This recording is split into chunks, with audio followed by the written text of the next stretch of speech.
এই টেবিলে আমার জায়গা, তুই সরে যা। না, এটা আমার জায়গা, তুই সরা। মোটেও না, তর্ক করবি? হ্যাঁ কর।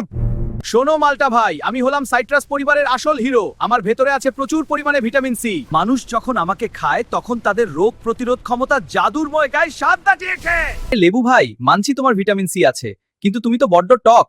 আমার দিকে দেখো, আমার ভেতরেও প্রচুর ভিটামিন সি, কিন্তু আমি খেতে ভারী মিষ্টি আর রসালো। আমাকে খেলে মানুষের শরীরের ক্লান্তি নিমিশেই দূর হয়ে যায় এবং ইনস্ট্যান্ট এনার্জি বা শক্তি ফিরে পায়। মিষ্টি হলে তো চলবে না, আজকাল সবাই ফিট থাকতে চায়।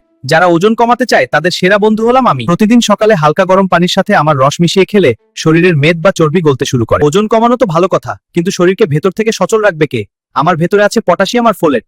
আমাকে খেলে মানুষের হার্ট একদম সুস্থ থাকে আর রক্ত চলাচল খুব ভালো হয়। আমি অ্যানিমিয়া বা রক্তশূন্যতা দূর করতেও ওস্তাদ। দারুণ বলেছো, তবে মানুষের পেট ঠিক না থাকলে কিচ্ছু ভালো লাগে না। ভারী খাবার খাওয়ার পর আমার একটুখানি রস খেলে হজম শক্তি দ্রুত বেড়ে যায়।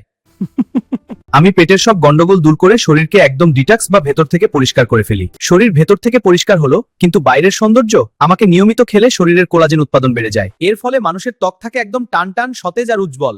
বয়সের ছাপ একদম কাছে ঘেঁষতে পারে না। আমি বেশি স্বাস্থ্যকর। আরে বোকারা থামো, তোমরা দুজনেই মানুষের জন্য আশীর্বাদ। লেবুর টক আর মাল্টার মিষ্টি, দুটোর গুণই মানুষের শরীরকে সুস্থ ও সুন্দর রাখতে সমানভাবে কাজ করে। কেউ কারো চেয়ে কম নয়। এই কথা শুনে লেবু আর মাল্টা একে অপরের দিকে তাকিয়ে হাসলো।